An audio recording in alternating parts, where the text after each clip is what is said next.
Esselamu ala Rasulillah. Tuğanlar adashu sajdası boyunca inşallah söz kılabız. Bizdin savak buyursa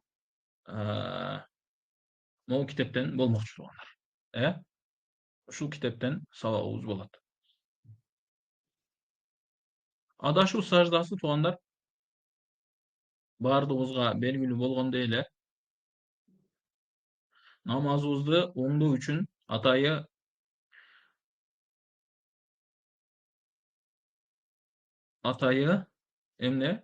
жазылган китеп тугандар. Намазда канчалык биз аракет кылбайлы, канчалык биз туура окубайлы, кээде адам болгондугубуздан адашуулар сөзсүз түрдө болбой койбойт. Эми ошол адашууларды кантип тууралоо керек, кантип оңдоо керек, кантип ошол нерсени туура аягына чыгаруу керек. Ушул боюнча иншалла туугандар сөз кылабыз бүгүн. Китеп, ушул китеп базарда бар, бишкектен сатып алсаңыздар болот. Номерлери жибергенбиз. Китеп муфтияттын уруксатын алганбыз. Ошондой. Эми туугандар, кириш сөз. Мусулмандын эң негизги амалдарынан бири болуп, Аллахка жакындата турган амалдардын бири болуп, бул эмне? Намаз болуп эсептелинет да. Эми ошол намазды канткенде биз толук бойдон Аллах Таалага жаккандай, Аллах Таалага сүйө тургандай, Аллах Таала ыраазы боло тургандай кылып аткылабыз. Ошону колдон келгенче адам аракет кылыш керек. Ошондуктан адам тыңбастан эртенен кечке чейин илим алганды үйрөнүш керек. Намазын оңдогонду, ибадаттарын оңдогонуну, адеп ахлагын оңдогонуну, илимини өнүктүргөнүнү, дүйнөлүк жактан баягы кемчиликтер болсо ошолордун баарын тууралаганды, дагы башка нерселердин баардыгына адам күн сайын өнүгүш керек, өзгөрүш керек. Ошонун ичинен өзгөчө ибадат маселе. Ибадаттардын ичинен эң эле негизгилеринен болгон намазыбызды оңдогонго аракет кылыш керек. Эми ошол намазыбыздын ичинен кээде кемчиликтери болуп калат. Ошол кемчиликтерди кантип толуктоо керек? Бүгүнкү сабагыбыз иншалла ушул боюнча аныктама. Адашу саждасы деген өзү кыргызча эмне? Адашу саждасы деген арабча саждата сахв деп аталат. Бул эмне? Кээ бир намаздагы кемчиликтер үчүн намаздын аягында саламдан кийин эки кошумча сажданын аткарылуусу адашу саждасы деп коет. Кандай? Эгерде намазда кээ бир кемчиликтердин, караңыздар туугандар, көңүл бурабыз, кээ бир кемчиликтердин, баардык кемчиликтер үчүн эле сажда кылынбайт. Мисалы, эгерде намазда Курандан адашып кете турган болсоңуз, сажда кылынбайт туугандар намаздачы. Неге сажда кылынбайт? Анткени адашу саждасы бул атайы шарият койгон нормалардын себебинен гана болот. Ал эми башка нерселер менен намазыңыз кемчиликтүү болуп калат, же болбосо намазыңыз бузулат, же болбосо дагы башка маселелер туугандар. Ошондуктан адашу саждасын көпчүлүгүбүз үйрөнгөнгө милдеттүүбүз. Неге дегенде намаз окуйбуз баардыгыбыз, альхамдулилла. Эми туугандар, кээ бир адамдардын даже кээде мечиттеги адамдарда көрүп каласың, баягы сажда милдеттүү болбогон учурдардан сажда кылат. Бул деген наоборот сен сажда кылуу менен намазды дагы кемчиликтүү кылдың деген сөз болуп калат да. Бул сажда саху важип болот кээ бир амалдар менен. Иншалла ошол амалдарды ушул 3 күндүк сабактын ичинде үйрөнгөнгө аракет кылабыз туугандар. Ал эми баардык эле учурда сажда кылына береби? Мисалга мен бир аят калтырып кеттим ортодон. Сажда кылынабы? Жок, сажда кылынбайт туугандар. Мисалга кунут дубасын окуй албады, билбеди. Кунут дубасынын ордуга башка нерсени окуса, же болбосо окубай билбеди. Ал адам эми сажда кылабы? Адашу саждасын кылабы? Жок туугандар, адашу саждасын кылбайт бул учурларда. Кыскасы ушул сыяктуу кээ бир учурлар бар. Адамдардын көпчүлүгү сажда кылуусу милдет деп айткан, же болбосо ошол сажда сөзсүз түрдө милдет болот деп айткандар бар. Бирок ал сажда милдет болуп калбай турган учурлар болуп турат туугандар. Ошого эмне кылабыз? Ушул маселелерди жакшылап үйрөнгөнгө аракет кылабыз. Анан туугандар, айтып кетейин, бул жакта көпчүлүк катышкандар баардыгыбыз жөнөкөй адамдар да болгондуктан бул сабак илимий сабак. Биз Ханафи мазхабынын негизинен сүйлөп жатабыз туугандар. Бул жакта биз баян катары адамдарды кызыктыруу үчүн же болбосо бир ушундай пайдаларын айтпайбыз туугандар. Бул илимий сабак болгондуктан илимий маселелерди биз козгойбуз туугандар. Ошого көңүл бурабыз. Кээ бир намазда кемчиликтер үчүн намаздын анан сажда, адашу саждасы намаздын аягында болуш керек туугандар. Эгерде намаздын башында болуп калса, же болбосо намаздын ортосунда, мисалы 4 рекеттин намазда экинчи аттахияттан кийин кыласыңбы? Жок, экинчи аттахияттан кылсак, кийин кылсак жарабай калат туугандар. Ал сөзсүз түрдө намаздын аягында болуш керек. Анан salamdan da keyin boluş gerek. То есть эмне bir жолу салам берип, андан кийин сажда кылып, кайра аттахият окуп, ушинтип бүтүрөбүз туугандар. Эки кошумча сажда. Ушул эки кошумча сажданын болуусу сажда сахунун рүкүннөрүнөн деп айтсак болот туугандар. То есть эмне сөзсүз түрдө ошол кээ бир кемчиликтерин иншалла кийин айтабыз. Ошол кемчиликтер болгондон кийин намаздын аягында ушул нерселерди кылышың керек.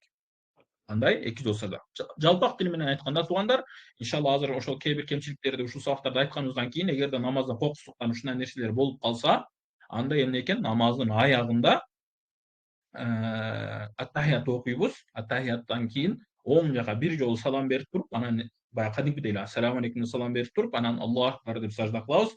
Саждада кадимкидей эле субхана роббиял а'ла деп 3 жолу айтабыз, андан кийин кайра Аллаху акбар деп турабыз, кайра Аллаху акбар деп саждага барабыз, 3 жолу субхана роббиял а'ланы айтабыз, анан кайра Аллаху акбар деп отуруп, аттахият, салават, дуа кылып, анан оң жака, анан сол жака салам берип ушинтип бүтүрөбүз. Ошол бүтүргөнгө чейинки биринчи салам, анан экинчи сажда, ушул сажда саху, адашуу саждасы үчүн кылынган сажда деп аталынат туугандар. Эми бул маселени эгерде китепти көргүңүздөр келсе туугандар, китеби жоктор, Телеграмдан катышып китепти көрсөңүздөр, бул Телеграмдан китеп чыгып берип атам.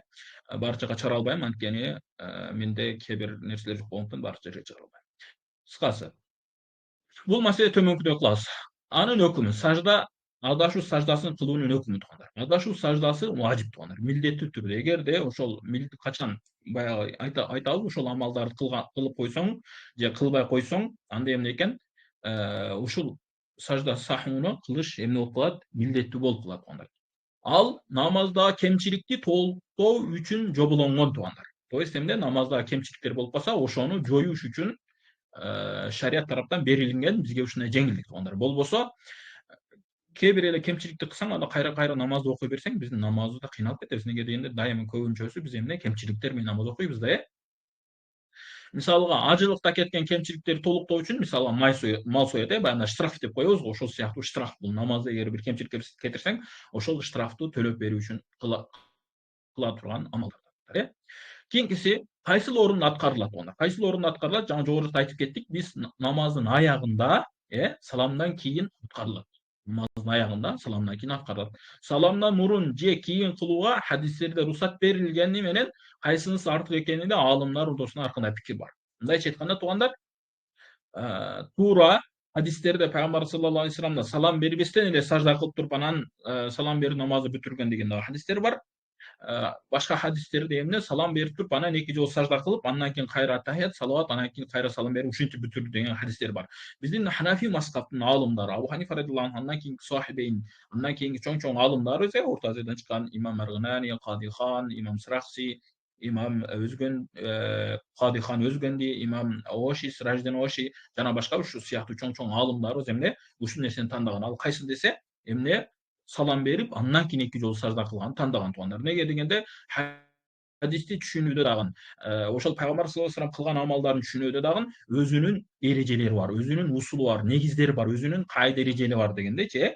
Мындайча айтканда, сен могул жакта бир хадиске мындай амал кылсаң, башка хадис келгенде ага баягындай амал кылганыңа каршы амал кылып койсоң болбойт да. Неге дегенде, дин бирөө, пайгамбарыбыз бирөө, Аллах таала бирөө. Бул эмне? Бизге бир эле динни жеткирип берген, эми ошол эле бир эле динде бири-бириге карама каршы кайчы пикирлер болуп калышы дурус эмес. Ошондуктан пайгамбар саллаллаху алейхи вассалам негизи атап кеткен кайда, эреже, закондор бар. Ошол закондордун негизинен ар кайсы мазхаб же болбосо Ханафи мазхабы ушул хадистердин өкүмдөрүн чыгарды. Калган хадистерди, бул жакта биз хадистерди дагы риваяттарды айттык. Мисал алганда, Абу Хурайра радиллаху анхудан билдирилет эмне деп, пайгамбар саллаллаху алейхи вассалам салам берип отурган абалда эки сажда кылды. Андан соң кайра салам берди деп Абу Хурайра радиллаху анху айткан. Бул хадистер Мучтабада, Сунан Насаи Куброда жана башка китептерде келет. Андан кийинки саждадан кийин эмне кылынат? То есть эмне? Эки жолу сажда кылдык, адашуу саждасын кылдык. Андан кийин эмне кылыш керек десе, адашуу саждасыны оң жакка бир салам берилгенден кийин эки жолу сажда кылуу менен аткарабыз. Андан кийин аттахият, шахада окуйбуз. Аттахият деген баягы намаздагы эле аттахияту лиллахи ва салават ва таййибат аягына чейин окуйбуз. Андан кийин пайгамбарыбызга салават айтабыз эмне? Пайгамбарыбызга салават айтабыз. Намаздын салаватын айтабыз. Аллахумма салли аля Мухаммадин ва аля али Мухаммад кама саллайта деген аягына чейин ушуну окуйбуз. Андан кийин намаздын аягында дуа кылынат, биребиз. Ошол дуаны кылып, эми неге ушул нерсени кылабыз десе, булар намаздын аягында кылчу амалдарынан да. Неге ошону сажда сахудан, адашуу саждасынан алдын кылбайбыз дегенде, алымдардан жооп катары айтылат. Бул эмне деп? Бул амалдар Пайгамбар саллаллаху алейхи вассалам белгилүү болгондой, ат-тахият жана дагы салават жана дуа намаздын аягында, то есть саламдан алдын болчу нерсе. Эми бир эгерде биз адашуу саждасынан алдын кылып койсок, анда ушул салам менен мына бул ат-тахият, салават, дуанын үчөөнүн ортосуга, же болбосо ушул төртөөнүн ортосуга өзгөчө башка бир пайгамбарыбыздан айтылынбаган, шариятта көрсөтүлбөгөн амалды кошуп койгон сыяктуу болобуз да. Ошого ошол нерсе болбоштугу үчүн эмне сажда сахуну биринчи кылабыз, андан кийин ат-тахият, анан салават, анан намаздын дуасын кылып, андан кийин салам берип намаз бүтүрүлөт туугандар. Бул боюнча Имран ибн Хусейн радиаллаху анху мынтип айтат. Пайгамбар саллаллаху алейхи вассалам адашуу саждада ат-тахият окуп салам берди. Көрдүңүздөр, эмне дейт? Адашуу саждада дегени пайгамбарыбыз адашуу саждасын кылды, анан ат-тахият окуп туруп салам берди. Салам берди деген бул жакта салаватты айтпады. Неге дегенде, аалымдардын термининде бир сөздү айтса, аны менен экинчи сөз аны түшүнүлүп кете берет. Мындайча айтканда, салаваттан ошол ат-тахиятка, мисалга аягында ат-тахият окуп бүтүрөсүң деп айтып коебуз го биз деле кыргыздарда, ат-тахият окуп бүтүрөсүң деген ошол ат-тахият деген ат-тахият, салават, дуаларды баарынын өзү ичине камтып кетет да. Ошондой эле терминдик сөздөр булар, Мисалга биз деле кыргыздар бир сөздү айтып туруп, анын 2-3 маанини камтып кетебиз го, Ошол сыяктуу эле сөздөр туугандар. Эми эң негизги биздин темабыз туугандар ушул. Кайсыл себептерден улам болот? Кайсыл себептерден улам болот туугандар? Караңыздар, ушул нерсеге келгенге чейин макул ушуну окуйлу, андан кийин мен башка нерселерди айтып берейин. Ушул себептерин жакшылап билейли туугандар. Ушул адашуу саждасынын эң негизги илими ушунда. Адашуу саждасынын эң негизги илими ушунда. Адашуу саждасы төмөнкү амалдар менен милдет болот. Эгерде азыр могул жерде кайда катары айтабыз, эреже катары, эми ушул эрежелердин негизинен кийин адашуу саждасыны кылуу жалпылай караганда ушундан кийин болот. Биринчиси важип амалды таштоо менен. Куранда 30га жакын важип бар туугандар. Куранда дейм, кечиресиздер, намазда 30га жакын важип амалдар бар. Эми ошол важип амалдардын шарият айткандарыны таштоо менен эмне сажда саху, адашуу саждасы милдеттүү түрдө болот туугандар. Азыр бул боюнча иншалла сиздерде экинчи китеп бар, ошол экинчи китептен көргөзүп берем. Экинчиси важипти өзгөртүү менен. То есть шарият айткан баягы важиптер көп деп айтпадыкпы? Ошонун бардыгын эмес, могул жерде биринчи айттык, важип амал таштоо менен деген бардык эле важипти таштасаң, адашуу саждасыны кыласың деген эреже жок туугандар. Шарият айткан важиптерди таштасаң, то есть шарият 30га жакын важип айтты, ошонун ичинен монону таштасаң, намазың ошондо адашуу саждасын кыласың дейт. Бул важиптерге азыр ушул кайданын ар бириге иншалла кийин келебиз дагы. Кийинкиси важипти өзгөртүү менен. Баягы 30га жакын важип бар, ошол 30га жакын важиптин ичинен кээ бир важиптер бар, ошолорду өзгөртүү менен адашуу саждасы милдет болуп калат. Кийинкиси, үчүнчүсү, фарз амалдар бар. Фарз дегени Куран, намазда рүкүн бар, намаздын шарттары бар, намаз рүкүндөрү, то есть намаздын ичиндеги фарздар бар. Ошол фарздарды кечиктирүү менен, калтыруу эмес. Намаздын эгер бир фарзын калтырсаң, намазың бузулат. Азыр иншалла намаздын фарздарын карайбыз туугандар. Намаздын бир фарзын калтырсаң же аткарбай койсоң, эмне болот? Намазың бузулат. Бирок бул жакта кайсыл фарздарды дегенде, намазда 2 жолу кайталана турган фарздар, иншалла бул дагы түшүнүгү азыр бир аздан кийин келет. Фарзды эрте аткаруу важипти таштоо менен. То есть эмне? Фарзды өзүнүн убагынан эрте аткарып коесуң да. Булардын баары мисалы менен келет. Рүкүндү кайталоо менен. То есть намаздын ичиндеги, бул жакта рүкүндү болуп калыптыр да. Рүкүнү же рүкүндү экөө тең бир эле, фарзды кайталоо менен, же болбосо рүкүнү кайталоо менен, рүкүндү деп айтсак да болот, рүкүнү деп айтсак да болот. Иншалла мен кийин китептен карап дагы тактап коем. Кийинки маселе, имамдын адашуусу муктадиге лазым. Эгерде сиз жамаат менен, мисалы эркектерде көп болот, жамаат менен, имам менен окуп жатсаңыз, имам адашып кете турган болсо, сиз дагы ошол имамдын адашкандыгына шериктеш болуп, эмне кыласыз? Сажда саху кылып бериш милдеттүү болуп калат. Кылбасаңыз күнөөкөр болуп каласыз, Кылбасаңыз важип амал таштаган болосуз.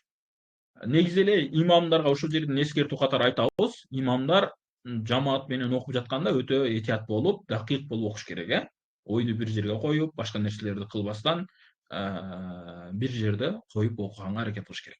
Кийинкиси, намаздын рекеттеринде көп шектенип чечкиндүү боло албаса. То есть эмне намаз окуп жатасыз, чектениңиз. Эмне? Шектенип калсаңыз, бирок бул боюнча дагы иншалла сөз кылабыз. Шектенсеңиз дагы эмне? Намаздын адашуу саждасын кылып бересиз. Бирок шектенгенде дегени азыр келет иншалла бул боюнча, ушул жерден айтып кетейин кандыртмада. Шек деген нерсе адамдын ою төрт түрлүү болот.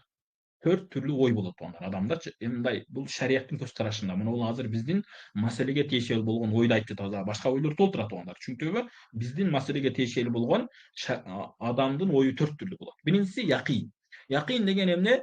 Жүзмө-жүз ишенич да. Толук бойдон ишенич. То есть сиз билесиз, намазды мен 2 рекет окудум. Азыркы отурганы бул экинчи рекеттен кийин тахиятты окудуңуз, же болбосо тахияттан кийин турдуңуз, анан кийин сиз толук билесиз, жүзмө-жүз өзүңүзгө ишенип турасыз, 3-чү рекетке турдум деп да, шектенгениңиз жок. Бул якин. Жүзмө-жүз ишенип турасыз, ошондуктан ал жакта мен силерге сызып көргөзүп берейин. Сизге ушул сызып көргөзүп берген эмне жакшыраак дагы түшүнүктүүрөөк, туугандар. Мисалы караңыздар, адамдын оюну мындай 100% деп алсак туугандар. 100% деп алсак, могул жер 50. Ошол монобу жүзмө-жүз болгондо якин дейт. 100% билесиз, баардык нерсени ишенесиз, баардык нерсени кылып кетесиз туугандар. Ушуну якин деп коет. Кыргызчасы жүзмө-жүз толук ишенүү, жүзмө-жүз уверенный болуп жатасыз да. Точно билесиз 3 рекетти окудуңуз, же 4-чү рекетке турдуңуз, же 3-чү рекетке турдуңуз, же 4-чү рекетте тахиятка отурдуңуз, же болбосо эмне сиз кыраат кылып Фатиханын замсыр окудуңуз, же бул сүрөнү окудуңуз дегендейчи, ушул якин болот. Эми 99 баштап, 99 ылдыйы бул жак карап 51ге чейин туугандар. 51. Же болбосо 50,000001 деп айтсак да болот, же болбосо 50,000,000,1, же 50,000,000,000,1. Кыскасы 50дөн жогоркусунун бардыгы. Түшүнүп элеби? Ошол 50дөн жогоркусунун бардыгы, 50 эмес да, кыскасы 50дөн жогоркусунун бардыгы 99га чейин вон деп аталат. Вон дегени кандай? Көпчүлүк ой, же болбосо сенин оюң бир жакка карап тартып жатат. То есть сен жүзмө-жүз ишене албайсың өзүңө. Мен 3 рекет окудум же 4 рекет окудум. Точно ишене албай жатасың да. Бирок сенин оюңда примерно карасаң что-то 3-чү рекетти окугандайсың да. Уже сен мындай көбүрөөк оюң ушул жакка карап тартып жатат. Көбүрөөк оюң ушул жакка карап тартып жатат. Значит, мунун бардыгы вон болот. Эгер намазда ушундай ой болсо, то есть эмне сен что-то көбүрөөк 3 рекет намаз окудум деп ойлосоң, көбүрөөк 3 рекет окудум деп ойлосоң, анда эмне 3 рекет деп алып кете бересиң. 3 рекет кылып, ошондон ар жакка улап кетесиң. Эгерде оюңда жок, мен көбүрөөк 2 рекет окудум, 3 рекет болбоду десең, анда 2 рекетти алып кетесиң. Ушул вон. Түшүнүктүүбү? Бул кээде көпкө дагы бул жака ой дегени, ойдун көпчүлүк басымдуулугу деген ушундай, бул жака дагы тартып берет, бул жака да. То есть 3 рекет окудум деп дагы ойлоп калышы мүмкүн, же 2 рекет деп дагы ойлоп калышы мүмкүн. Эки жака тең кете берет. Мунун айырмасы жок, ошондой. Ушул нерсе вон болот. Эми намазда качан сизге вон болсо, то есть оюңуз бир жака карап тартса, ошол жакта алып кетесиз. Андан кийин вахмды айтайык. Вахм дегени 50ден ылдый. То есть 49,9999 нар жака карап кете берет. 50ден ылдыйдын бардыгы, монол 0,0000 бирден жогоркусунун бардыгы эмне болот? Вахм болот. Вахм деген эмне? Сенин оюң наоборотунан да, же болбосо сенин оюң ылдый. Сенин оюң ылдый. Же болбосо бул баягындай болбой турган нерсеге жакыныраак болгон нерсе. Жаңы 3 рекетти ойлоп жатат эдең, сеники оюң 3 рекетке тартпай жатат да, оюң ошол жака ашыктар ошол жака күчтүү болбой жатат. Наоборот, сен ойлоп жатасың ылдыйга карапчы. Бул жакта ой деп да алсаң болот, вахм деп да алсаң болот. Ошол вахм дегени тиги зондун карама-каршысы. Бул жердеги маселе ошол зондун карама-каршысы. Ал эми акыйдада же башка жактагы маселелер ал бир аз башкачараак вахм болуп түшүндүрүлөт. Бирок азыркы биздин кайдага тиешелүү ошол адашуу саждасына тиешелүү болгон вахм бул эмне? Ошол 0 то есть 0дөн жогору 50ден ылдый болгондун бардыгы вахм болот. Вахм дегени ойдун төмөн болуусу же ойдун аз бөлүгү. Түшүнүктүүбү? Ушул нерсени вахм деп коет. Эми караңыздар, ортодо биздин маселеге ушул сажда сахууга тиешелүү болгон маселе бирөө. Азыркы айткан мына 3 өйдө тең, якын болсо сажда саху кылбайсың. Oyun zon bolsodan сажа сах кылбайсың. Вахым болсодан сажа сах кылбайсың. Вахым деген эмне? Ошол оюңдун тескериси да, ону таштайсың да нары жакка карап алып кетесиң деген сөз да, түшүнүктүүбү? Эми бул жакта дагы бир маселе калат экен. Макул аны кое туруңуздар. Азыр айтсак бир аз эме болуп каласыздар, аралашып кетет маселелер. Кыскасы, буларда сажда саху жок туугандар. Бул нерселерде сажда саху жок. Якинде, лонда, вахымда сажда саху жок. Вахымдын азыркы түшүнүк менен айтканда сажда саху жок, түшүнүктүүбү туугандар? Болбосо дагы башка түшүнүктөр бар, аларды айтып кетсек азыр бир аз башкача болуп калат. Ошого азыркы түшүнүк менен айтканда сажда саху жок. Эми караңыздар, бизге тиешелүү болгон маселе, китептерде көп келе турган маселе, оюң 50-50 да. Сен ортодосуң да, эч жака кете албайсың. Точно 50-50. 3 рекет дагы окудум деп айта албайсың, 2 рекет дагы окудум деп айта албайсың. Же болбосо ойлой албайсың. Ошол жакка карап оюң тарткан жок. Бул жакка дагы тарткан жок, бул жакка дагы тартканың жок. Эми ушул учурда гана сажда саху кыласың, адашуу саждасын ушул учурда. Кандай кыласың? Мисалга көбүнчө 4 рекеттүү намаздарда болот, билебиз, адамдардачы. Мисалга 3-чү рекетке турдуңбу же 4-чү рекетке турдуңбу билбейсиң. 4 рекет окудуңбу же 3 рекет окудуңбу? Азыр атахиятка отурушум керекпи, отурбашым керекпи? Эмне кылам деп билбейсиң. Ушул учурда не кыласың? Азын аласың. Азы деген канча? 3 менен 4-түн экөөнүн ортосунда талашып жатат да оюң, же болбосо эки жакка тең тарта албай жатат. 4 рекет деп да ойлой албай жатасың, 3 рекеттен да ойлой албай жатасың. Не кыласың? 3 рекетти аласың. 3 рекетти аласың да, то есть 3-чү рекет деп этибарга алып, ошол 3-чү рекет деп курасың. То есть курганда дагы бир кошумча шарты бар. Ар бир ошол 3 рекетте ойлодуң да, бирок ойлогондо сен эмне кыласың? 3 рекеттин баягы саждасын кылганыңдан кийин, баягы мисалы 3-чү рекетке турдуңбу деп ойлонуп калдың. Анан 3 рекетте этибарга алдың дагы, Фатиха окудуң дагы, рүкү сажда кылдың. Саждадан кийин эми туура 4-чү рекетке туруп кетпейсиң дагы, отуруп туруп ат-тахиятты окуйсуң. Неге? Анткени бул 4-чү рекет болуп калышы ыктымалдуулугу барбы? Ооба, бар. 3-чү рекет болуп калышта ыктымалдуулугу барбы? Ооба, бар. Эми эгерде 4-чү рекет болуп калса, 4-чү рекет болуп калса, сенин намазың бузулуп калат да. Ошондуктан ошол нерсеге барып калбаш үчүн 3-чү рекет деп жаңыгындай оюңа алганыңдан кийин, то есть ошого амал кылганыңдан кийин, сен оюң бул жагадан тартпады, бул жагадан тартпады, 50-50 болуп турат. Эми ушул жерде ат-тахиятка отуруп, андан кийин ат-тахиятты окугандан кийин, анан 4-чү рекетке туруп, Фатиха, эгер фарз намаз болсо Фатиха, анан рүкү сажда кылып, анан 4-чү рекетке отуруп, анан ат-тахиятты окуйсуң, кайрадан адашуу саждасын кыласың, салам берип, анан ат-тахият салат ушундай. Ушул гана учурда адашуу саждасы кылынат. Көрдүңүздөрбү? Ойдо шектен деген ушул. Чек деген 50-50. Ал жакадан тартпайт, бул жакадан тартпайт. Ортодо 50-50 болуп калганда, ушул учурда гана эмне адашуу саждасыны кылабыз. Түшүнүктүүбү? Ал эми зон болсо, якин болсо, вахым болсо адашуу саждасы кылынбайт. Вахымда жаңы биз айткан түшүнүк менен адашуу саждасы кылынбайт туугандар. Түшүнүктүүбү? Ушул нерсеге көңүл бурайлы. Анан туугандар, намазда адам хушу хузу менен намаз окуганга аракет кылыш керек. Мынтип шектене берген, мынтип адашуу саждасыны кыла берген туура эмес. Бул адашуу саждасы макул, 1 айда 1 жолу де. Же 2-3 айда 1 жолу, же 1-2 жылда 1 жолу, же 5-6 жолу болсун, макул, жакшы эле. Орточо нерсечи. Бирок дайыма шектенип, дайыма ушундай кемчиликтер менен намаз окуган жакшы эмес туугандар. Адам ошондуктан намазында кайсы рекетте окуп жатасың, эмне кылып жатасың, көңүл буруш керек. Адамчы намазда адашуу саждасына барып калуу, же болбосо ушундай шектенип калуу, бул адамдын иманынын кемчилиги, же болбосо намазындагы кемчилик болчу. Эгерде сенин иманың бекем болгондо, же болбосо сенин намазыңдагы көңүл коштугуң жок болгондо, сен мындай нерселерди кылбайт эдиң. Ошондуктан билейли, бул эмне? Касяк, кемчилик. Бул Аллахка жакпай турган амалдардан.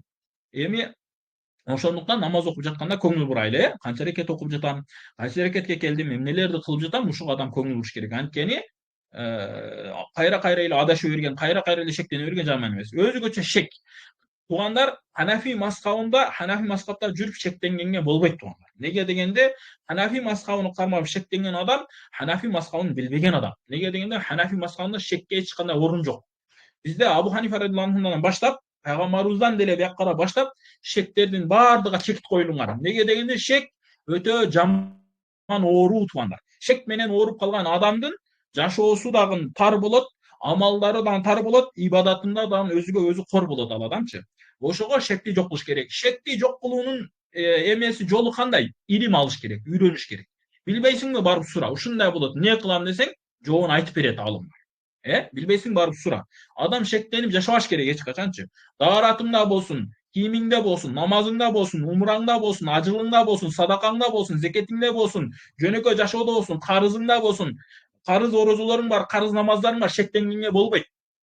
Шектенгенге болбойт. Анткени булар ыйманга башчы жол. То есть ыйманга шекти алып барат. Шайтандын эң чоң куралдарынын бири ушул шектенүү. Ошол шек адатан эмне ушундай жөнөкөй амалдардан башталат, даараттан башталат. То есть могул жерим калып кетти окшойт. Бул жагымдай болуп калды окшойт. Намазымды мен карыз орозом толбой калды окшойт. 7 күн карызым бар эди, меники 5 күн, 6 күн болуп калды окшойт. Болбойт шектенген.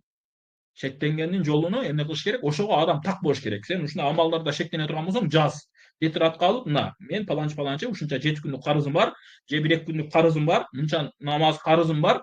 Ошону жазып тур, мына момунча окудум, мынча орозо кармап бердим, мынча ажыл умраны кылдым, момундай зекеттен карызым бар эди, алардын баарын бердим. Садака фитрден карызым бар эди, момунча сом, момундай кедейге бердим, момунча числода, момунча саатта деп туруп жазып кой өзүңө.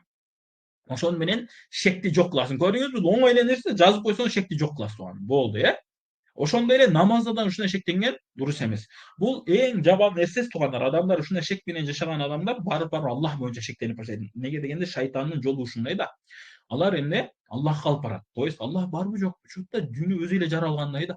Муну биологдордун айтканы ошол эме майбылдан жаралганыбыз чын окшойт. Чуртта кыргыздар чындап эле Кудай окшойт. Чуртта арстаналар Кудай окшойт деген шектер келип баштайт адамгачы. Ал нерсе жаман нерсе. Адамды имандан ажырап койсо да ыкмак. Өлүп жатканда адам имансыз болуп өлүп калышы толук ыктымал туугандар. Ошондуктан бул нерселерди жок кылыш керек. Эгерде кимде ким шеги болсо, бир нерсени шектенип жаткан болсо, баарлашсын, билген адамдан сурагыла. Аллах Таала Куранда айтат го, "Фасалу ахла зикри ин кунтум ла та'ламун". Эгер билбесең, билген сурагыла. Бир нерседен шектенип жатасың, же болбосо бир жөнөкөй жашоодон шектенип жатасың, же башка бир нерседен шектенип жатасың, сура ошолордон. Эмне болуптур? Сөзсүз түрдө шарият маселесинде сураш керек. Жок, башка нерселерден да сура. Шарият маселесин билбей жатсаң, азыр эмне интернеттин заманы, WhatsApp'тын заманы, Instagram заманы, тарс ошол жактан ачып келип суроо берсең жооп берет го. Туурабы туугандар? Ошого эмне кылыш керек? Аракет кылыш. Анан билген адамдан сураш керек. Бул бир, неге дегенде бардыгы эле азыр шариятка баягындай эме жок да. Аллах Таала ушундай кылып койду, шарият менен бардык адам жашайт, бардык адам бардык нерсени сүйлөй берет шарият боюнчачы, Бирөөлөр эч нерсе окубастан көчөдө жүрүп деле бир нерсени өздөрүнчө эле шариятта мындай, Ханафи мазхабта мындай деп сүйлөп коет. Ал антип сүйлөгөнүн акысы жок. Ал айтып койсо эле ал Ханафи мазхаб ошондой болуп калат да. Ал анын өкүмү ошондой болуп калбайт да. Бирөө сизге бир нерсени айтса караш керек. Ал окуганбы, билгенби, каякта айтып жатат. Бул чындап эле шариятты айтып жатабы же өзүнүн оюн айтып жатабы депчи. Мен ойлоймун да ушундай болот шарият. Сенин оюң шарият эмес да тууган. Сен ойлогон нерсең баары эле шарият болуш туура эмес. Зарыл эмес. Ошондуктан билген адамдан сураш керек. Кийинкиси туугандар, фарзды билбеген абалда өз ордунан өзгөртсө туугандар. Фарзды билбеген абалда эгерде билип өзгөртсө, намаз кайра окуп берет. Азыр мунул айткан нерселердин баардыгы кайда эреже, амалдарды кокустан, билбестиктен болуп калса, жана унутуп калса, кокустан, эгер атайрап кылса, бул адам намаздын аягында саждадан кылып берет, анан намазды кайра баштан окуп берет бул адам. Түшүндүңбү? Атайрап кылса, намазда сажда кылып берет, адашуу саждасын, анан кайра баштан окуп берет намазды. Мейли жамаат менен окуган болсо деле, мейли өзү окуган болсо деле. Түшүндүңбү? Анан экинчи кайда айтабыз туугандар. Бул кайдаларды жазып койсок жакшы эле, макул иншалла, кийин жазып коебуз. Намазда азыркы могул адашуу саждасыга айта турган маселелер бардык намазга тиешелүү. Эмнеге? Фарз намаздарга дагы, нафил намаздарга дагы, карыз намаздарга дагы, каза намаздарга дагы, сапарда жүргөндө да, баягы сапардагы, мусафирлар намазы, касыр намаздар бар го. Ошого дагы намаздардын бардыгы, айт намазга дагы, жума намазга дагы, ишрок намазга да, духадага, шүгүр намазга дагы, тахажжуд намаздарга дагы, баягы тасбих намаздарга дагы, кадыр күнү окулчу намаздарга бардык намазга тиешелүү туугандар. Түшүндүңбү? Неге дегенде намаздардын бардыгынын өкүмү шарият боюнча бир эле. Түшүндүңбү? Ошондуктан мунул амалдар кайда эреже катары айтабыз кайрадан, адашуу сажданын өкүмдөрү бардык намазга бирдей. Бардык намазга. Бир эле эме жаназа намазы бар, жаназа намазда бир аз башкача. Ал нерсени эме бул жака айтпайбыз. Эмнеге дегенде жаназа намазы бир аз мыкыят. Жаназа намазы чыгарабыз. Башка баардык намаз дегенде жаңы айтып кеттим. Фарз, каза, касыр, тахажжуд, нафил намаздардын түрлөрү, сүннөт намаздар, пешиндик болсун, асырдык болсун, жана башка айырмасы жок. Баардыгы бирдей. Ушул эки кайданы жакшылап билип алыңыздар, адашуу саждасы качан болот десе, кокустан болгондо же ошол ката кемчилик менен баягы атайлабаш керек да. Атайласаң эмне болот? Күнөөкөр болосуң бир, экинчиден кайтарып бересиң эки. Үчүнчүдөн намаздын ичинде адашуу саждасын кылып бересиң үч. Түшүндүңбү? Ушул эки кайда эрежени жакшылап жазып алыңыздар. Китепке жазган эмесмин, иншалла жазып коеюн деген ниеттер бар. Кийин туугандар. Эми адашуу саждасы фарз амалдарга, анан важип болгон амалдарга тиешелүү болгондуктан биз адашуу саждасына байланыштуу фарз жана важип амалдарды төмөндө келтиребиз туугандар. Түшүндүңбү?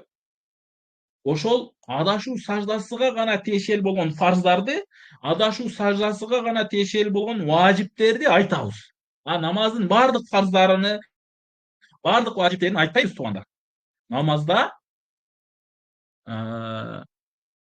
эме элге маалым болгондой 12 фарз бар деп айтсак, биз ошонун баардыгын айтпайбыз, бизге гана тиешелүүсүн айтабыз туугандар. Бизге гана тиешелүүсүн айтабыз. Караңыздар, биздин экинчи китеп бар. Бул боюнча да иншалла жакында сабак башталат. Азыр сабактын аягында айтам. Ушул жакта биз намаздын баягы фыкый өкүмдөрүн жазып кеткенбиз, намаздын фыкый өкүмдөрүнө. Бул жакта амалдар мындай болуп бөлүнөт. Намазга тиешелүү болгон амалдар, фарз, важип, сүннөт деген сыяктуу болупчу. Мынакей фарз, важип, сүннөт, мустахаб жана башка.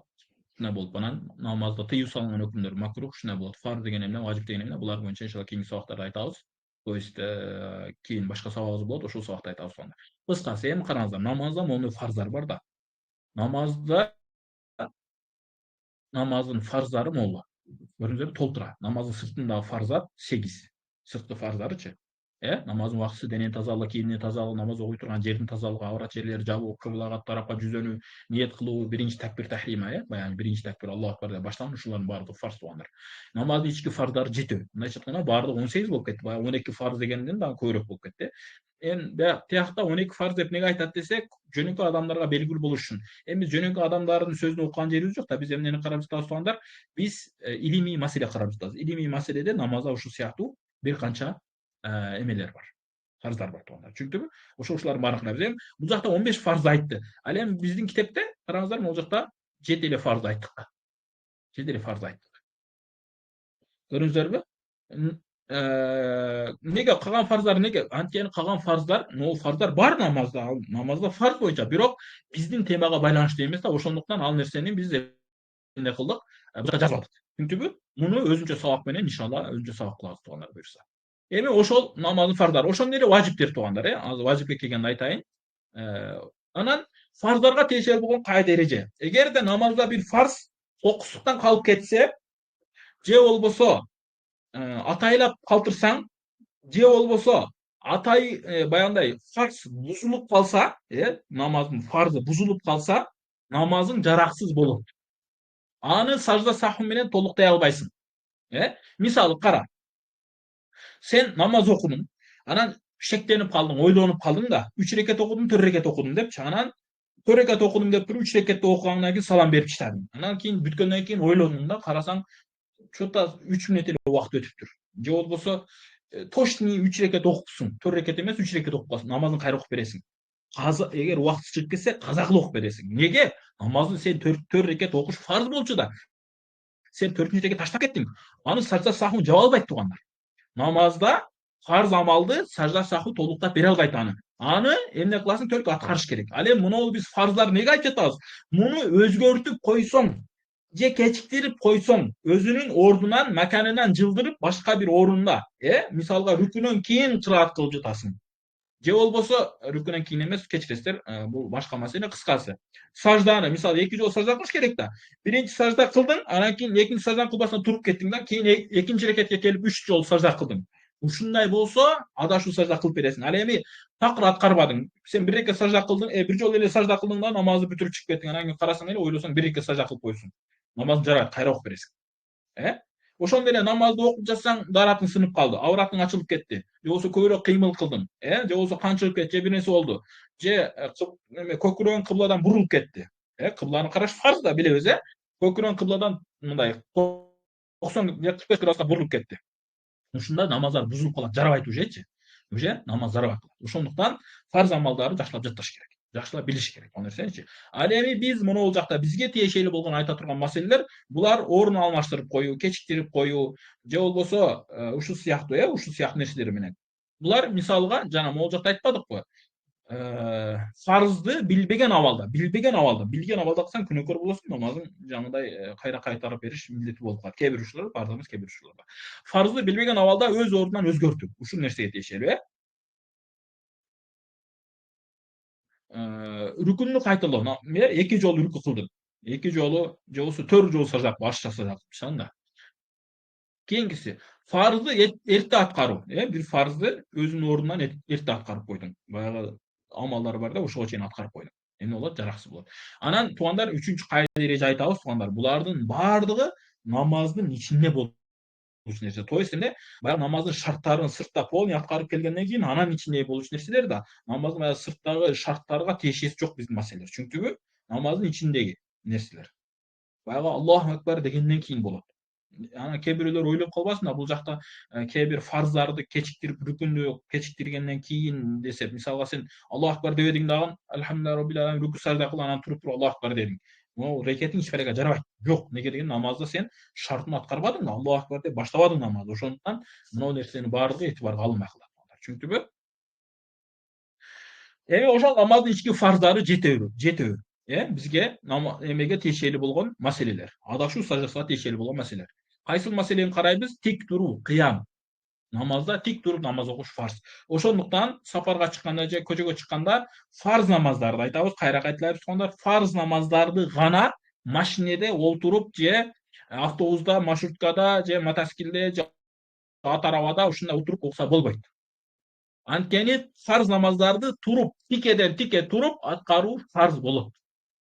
Фарз намаздарды тикеден тик туруп аткаруу фарз болот. Ал эми нафил намаздарды, сүннөт намаздарды, аларды ошол машинеде же болбосо ушундай зарылчылык болсо олтуруп окуса болот туугандар. Нафил намаздарды, сүннөт намаздарды олтуруп окуса болот. Зарылчылык менен жөндөн жөн таштап койсоң соо аз болот.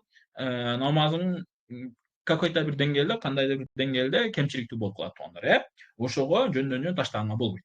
Ал эми поездда же самолетто же кемеде туруп олтуруу кыйын болгондуктан, туруп окуй албагандыктан эмне кыласың? Олтуруп окуйсуң. Кыскасы муну иншалла кийинки сабакта дагы айтабыз. То есть башка сабакта. Куран окуу, кыраат кылуу фарз туугандар. Кыраат кылуу фарз. Булардын баардыгы иншалла ошол намазга киришүү китебинен сабакканда кененирээк айтабыз. Рүкү кылуу, намазда рүкү кылыш фарз. Сажда кылуу фарз, эки жолу сажда. Акыркы отуруу, то есть эме аттахиятка отуруу, ушулар фарз баардыгычы. Эгер ушуларды орун алмаштырып койсо же башка нерсе болсо азыр айтабыз, адашуу саждасы милдет болуп калат. Кийинкиси бир рекетте бир эле жолу келүүчү, караңыздар, көңүл бурабыз туугандар, бир рекетте, ар бир рекетте бир эле жолу аткарылат. То есть эмне? Бир рекетте рүкү бир жолу аткарылат да, Же намаздын башынан аягына чейин бир жолу, могул жер ката жазылып калыптыр, оңдоп алыңыздар. Бир эле жолу келүүчү амалдардын тартиби менен аткаруу, тартип туугандар. Ушул нерсе дагы намаздын фарзы туугандар.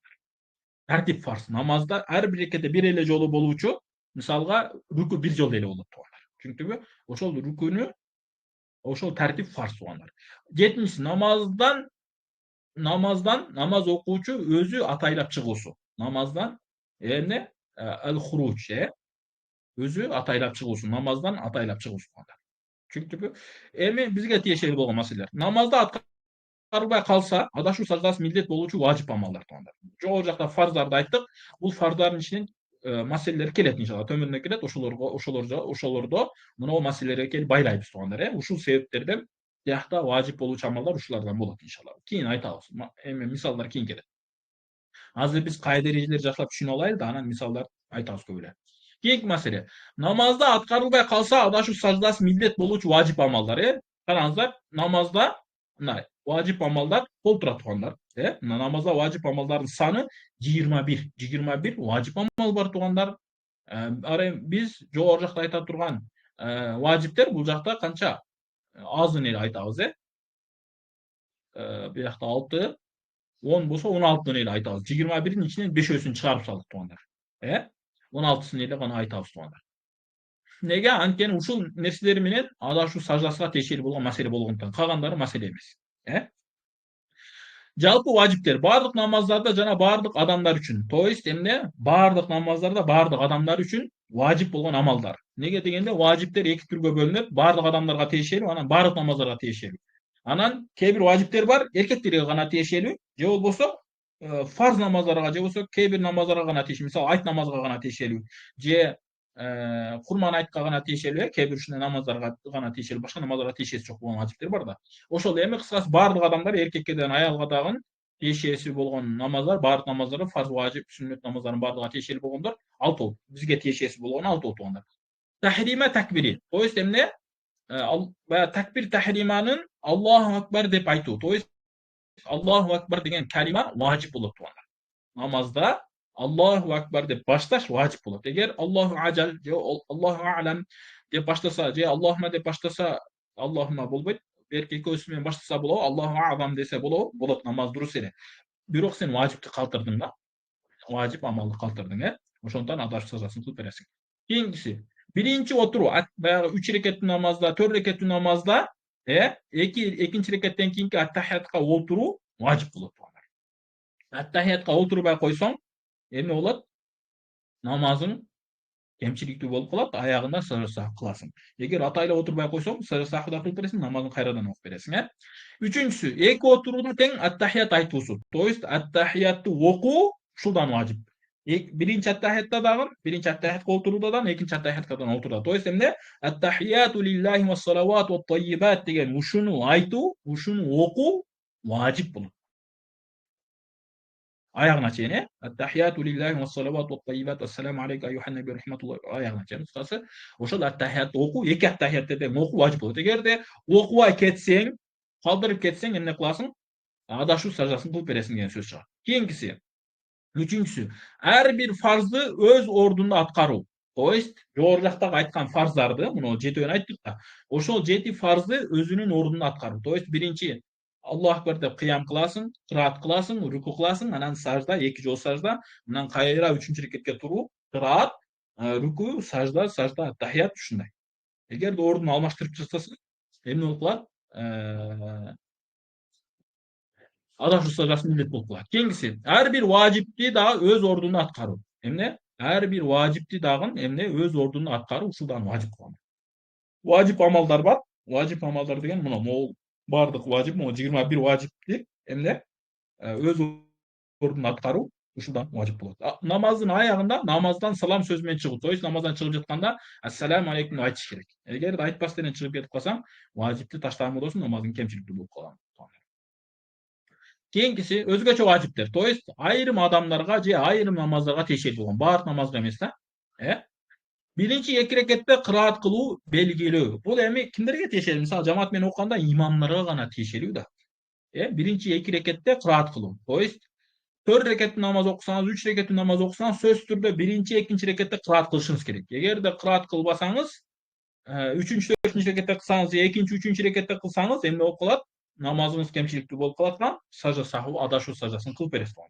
Бул кыраатты кечиктиргендик үчүн, важипти кечиктирип койдук да. Анткени биринчи, экинчи рекетте кыраат кылуу важипти айтпадык, ошол важипти кечиктирип койдук, эми адашуу саждасын кылып беребиз. Экинчиси, биринчи 2 рекетте Фатиха окуу. Фатиханы окуу бизде важип туугандар. Шафилерде, башка мазхабтарда фарз. А биздин Ханафи мазхаб боюнча важип туугандар, Ошону Фатиханы окуш керек сөзсүз түрдө. Фатиханы окугандан кийин, андан кийин адашуу саждасыны, андан кийин замсура окуйбуз. Биринчи Фатиха окуп, сөзсүз түрдө биринчи, экинчи рекетти окуш керек. Эгерде окубай калсаң, мисалы да, сүрөтүн айтайын туугандар. 3 рекет намаз окуп жатасыз. Эмне кылдыңыз? Намазды баштадыңыз, Субханаканы окудуңуз. Окугандан кийин кул халлахат Аллаху самад лам ялид ва лам юлад ва лам якул лаху куфуан ахад деп рукуга кеттиңиз, саждага кеттиңиз. Намазыңыз дурусбу? Дурус. Бирок Фатиханы окугандыгыңыздан аягында адашуу саждасын кылып бересиз туугандар. Кийинкиси, үчүнчүсү, Фатиха бир жолу гана окулуусу. Фатиханы кайра кайталабастан бир жолу гана окуу милдеттүү болот. Важип болот, ушулчу. Egerde biri baraka üçün 2-3 jol Fatiha okup taşlasaçı, bolbayt tuğanlar. Egerde Fatiha'nın 3 ayatını alın dersen koya turaylı. Kıskası. Fatiha'nı kayra okuğanğa bolbayt. Bir ile jol okuysunuz, oşon nerse vacip bolan. Kayra okuğanğa bolbayt. Kayra okuğanğa bolbayt tuğan. Keyinki mesele, baraka olsun, soğuk olsun dep namaz içinde okusanız bolbayt. Fatiha'nıçı. Daim bir ile jol okuş kerek. Keyinki mesele. Fatiha'ga zam süre koşu. Zam süre bayağında kişinin kısa olan süreler bilebіз, je bolsa uzun süreler bolsa bolur, ayırması yok. Je, eğer de süre koşbosoňuz, anda emne kılışınız gerek? 3 kıska ayat. En kıskası bayağında inna ataynakel kavsar bol, 2 katar boluş gerek da, şunça bolsa bolat bu anda. Je bolsa 3 kıska ayat bolsa bolar mutlak ele. C bir uzun ayat boş gerek. Uzun ayatın kölemi kança boş gerek? 2 katar. Misalga Fatiha'dan keyin Ayatul Kursi'ni okutup rükû secdeye barsanız bola, oba bolat. Nege degen At-Tahiyat uzun. Bir sürenin kölömünçelik bolat. Toýst bir süreden köýrek bolat degen sözüm. Oşoga emne kılış gerek? Uşul nerselere koňul boş gerek. Şu wajipler jatayбыз sonlara, jatayбыз, konspekteyбиз sabaktaçı. Antkeni bul ilimi mesele bolgondan muну жөн эле okup koyup dep kalgan bolboýt. Bul meseleni öýrengenden keyin amal kılış gerek, söz türdeçi. Beşincisi, Fatiha suresinin zam suretini burada oku. Bu beşevi kıraat millet bolgan adamga tiyişeli. Toýst imamga tiyişeli bolgan mesele. Misal eger jamaat menen okujasaňız da, beşincisi emne dedik? Fatiha'nın zam sureden alın okuş gerek. Zam sureden birinci okuş gerek. Görüňüzlermi, Allah Taala bizge uşunça amaldardy wajip kılıp berip koydu. Uşo bizge sowap köp boluşun da. Nege degende bilebiz farz amaldardy atkarganda, uşunday wajip amaldardy atkarganda, sünnet amaldardy atkarganda болгондой sowaplar bar. Hem Allah Taala siler mına sowapka kalgıla dep Fatiha'nın zam süreni alar katar menen okuş, biri-birinin artından keyin okuş, uşulardan wajip kılıp koydu. Görüňüzlermi? E? Namazda birinin artından birini okuş, Fatiha'dan keyin zam süre okuş, uşuldan wajip tutulur. Egerde birinci zam süreni okuganan Fatiha'ny okusaňyz jaraba kılat. Öz jaraba kılat degende ada şu sajdasyny kılıp berişke toora kelet onda. Altynçysy, witir namazında kunut dua kıluu. Toýst emne? Kunut oku. Kunut oku degeni emne? Dua kılууdu aýtyp turlar. Kunut namazında witir wajipde 3-nji reketden keyin Fatiha zam süreden keyin kunut duasyny okuş wajip bolat. Kunut duasyny degende dua kıluu wajip bolat. Taýtady tuganlar, nege degende kunut duasyny özüni okuş sünnet tuganlar. Al endi dua kılış wajip. Toýst oşondukdan egerde biri jattap algan bolsa, Rabbana atina fid dunya hasana wa fil ahireti hasana wa qina azaban nar degen duany okuyt. Kaçanga çeýin ise alımlar 3 gün wagt bergen, 3 gün içinde jattaş gerek. Adam ulan musulmansın. İbadatlarına koňul burçu. Allah Taala senen uşul duany okuşuňdy Paýgambar sünnet kılıp berdi. Paýgambar uşul amallar kıldı. Alımlar uşunu aýtdy. Ana men jattay albaým, men bilbeym, men tilim kelbej jatat. Anday emelerdi, jalkoluktu taşlagyn. Anday bayanday sıltoolordu taşlagyn. Hareket kılsan günlüğü 4 saat telefon çıkıyorsun. Oşon orduga 4 saat kunut duany jatlasan, bir günde jata koyuyorsun. Bir günde jata koyuyorsun. Bir günde wagt ketpeydi. Hop boňoý. Arapça okuy albasan, kırgızça yazılgany bar. Kırgızça tekst menen alır ChatGPT'ge aýtsaň kırgızça жазып berет alırçı. Tury biraz kata жазat go, birok bäri жазып berет tuganlar. Kıskası, bizim neme Hanafi orada kanalыбызda bar. Oşol jakka bayağı PDF kılıp jönötüp koýganbys. Oşonu radionkide alıp koldonup çıgaryp alıp ne kılsaňyzlar ruhsat. Jataş gerek tuganlar, jataş gerek. Nege degende Paýgambar atkardy. Paýgambar atkardy degen Allah Taala jakdy degen söz tuganlar. Çünki Paýgambar oşonu kıldy, alımlar oşonu çeçip berdi, uşuna kılıç gerek. Allahumma inna nestainuka ve nestagfiruka dep ayagına çeýin oku. Şunu atkarış gerek, onu jataş gerek. Oşo sünnet. Birok dua kılуу wajip. Biri dua da kılbay, eç nerse kılbay eme bolup ketse, kunut duasyny, kunut dua kılbagandyktan je bolsa oşol duany kılbagandyktan eme bolup kalat? Namazy kemçilikli bolup kalat, aýagyna saja kılıp berip kalat. Keyinki ün çıgaryp okuwçu namazlarda ün çıgaryp oku. Toýst jamaat menen okulganda ün çıgaryp oku wajip bolat tuganlar. Egerde üýde aýalyňyz menen okup jatasyz je balaňyz menen okup jatasyz misalga algandaçı. Emi bagyndatdy şanly Kur'any ün çıgaryp okuşuňyz gerek. Men bilbeyim da men artyndan eme kılaberçe dese bolobı? Jok, bolboýt tuganlar. Sözsüz türde ün çıgaryp okuş gerek. Ün çıgaryp okuy albaýsyň anda jalgyz oku. Meşgul ok jamaat menen. Ne okuyorum? Fatiha bilbeysin, İhlas Felak'ta bilbeysin. Jatla oňaýyn oku. Jatlaş gerek adamçı. Jeňil ele bu nerse. Kısas uşunda namazlar 3 arok gerek. Eger 3 arok oksa, emne okulat namazy kemçilikli bolup kalat. Кийинкиси үн катпай окуу керек болгон жерде ичтен шыбырап окуу. То есть жамаат менен болгондо анан аялдар багамдатыш, пешин, шам, куптанды, нафил намаздар, сүннөт намаздар, каза намаздар, касыр намаздарын бардыгын үн чыгарбай окуйт. Айымдар, аялдар, эжелер, карындаштар намаздарын үн чыгарбай окуйт бардыгын. Ал эми эркектер багымдат, шам, куптанды үн чыгарып окуса да болот, үн чыгарбай окуса да болот. Эгер жамаат менен окуганда сөзсүз түрдө үн чыгарып окуш керек. Жамаат болду, ал эми пейшин менен шамды, пейшин менен асырды дайыма эркектер дагы, аялдар дагы, жамаат менен дагы, жалгыз окуганда дагы, каза кылып окусаң дагы, касыр кылып окусаң дагы үн чыгарбай окуйсуң. Шам, пейшин, асыр.